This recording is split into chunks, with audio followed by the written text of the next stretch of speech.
तीसरी बात मैं ये कहना चाहता हूँ कि आज मैं उन वर्कर्स के साथ मिलने गया जो गिरफ्तार हुए थे, जिनको सज़ाएं मिली, जिनके खिलाफ सबूत नहीं था, जिनकी कोई वीडियोस भी मौजूद नहीं थी, उनको सज़ाएं 8-9 महीने जेल में रखा और उसके बाद उनको अभी रिहाई मिली है। और वो खौफजदा हैं कि वो जो कानून बना था दहशतगर्दों को ट्राई करने का कि जेल में करेंगे, क्योंकि उनका प्रोटेक्शन हुकूमत पाकिस्तान का मुश्किल था, तो अब इनको दोबारा जेल में ट्राई करने की जो बात है इससे वो परेशान है।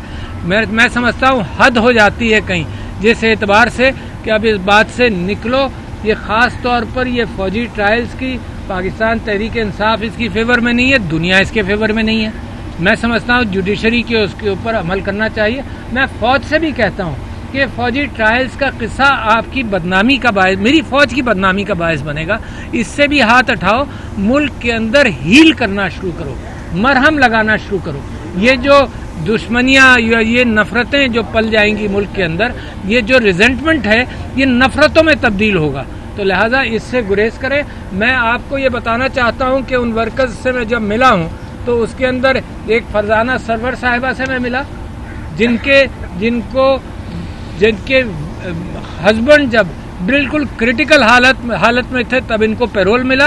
और जैसे ही पैरोल मिला तो उन्होंने आज मुझे बताया कि उनसे ये कहा गया कि तुम्हें रिहाई जब मिलेगी, बाहर तुम जब जाओगी अपने मियाँ के साथ मिलोगी, और उसके मियाँ का बस्तर मर्ग पर थे, जिसको हेपेटाइटिस हुआ जेल के दौरान। तो मौत की जिम्मेदार भी ये मामलात हैं और कैफियत हैं, कैसे बचेंगे? अल्लाह मियाँ क्या जवाब देंगे? और उससे कहा गया कि तुम बयान दे दो पार्टी के खिलाफ, गवाही दे दो, तब हम तो उसको निकालेंगे। तो शर्म आनी चाहिए। मैं कहता हूँ कि सोशल अक़दार को पामाल कर दिया है, मुसलमानों की अक़दार को पामाल कर दिया है। ये क्या अंदाज़ है, किस अंदाज से चल रहा है? 3 भाइयों को मिला, वकास, वलीद और फैज़ान। अच्छा, एक इस भाई गिरफ्तार हुआ, 2 भाई उसकी राही की तलाश में गए, उनको भी 8-9 महीने के लिए गिरफ्तार कर लिया गया। मौजूद है कि 9-10 बजे तक वो अपने बिजनेस के बाद अंगूठा लगाकर अपने वहाँ से निकले हैं, उनको भी गिरफ्तार 8-9 महीने गिरफ्तार रखा गया।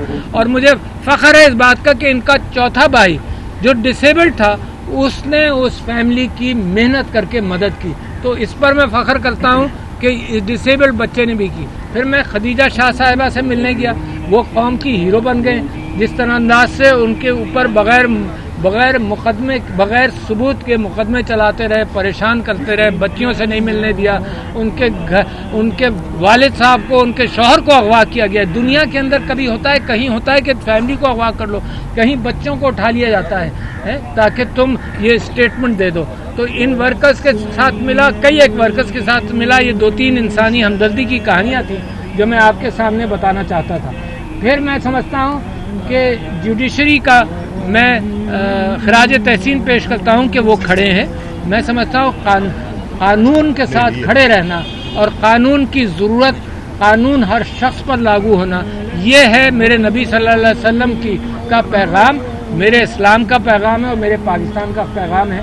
तो मैं चाहता हूँ इंसाफ हो फॉर एवरीबडी, और जो बायस कैफियत नज़र आ रही है वो बायस कैफियत निकलेगी। मैं जैसे आर्मी ट्रायल्स के एतबार से मैंने कहा फ़ौज भी इस बात से पीछे हट जाए, ये गवर्नमेंट भी पीछे हटे, और मैं समझता हूँ जुडिशरी भी इसमें सही फैसला करे।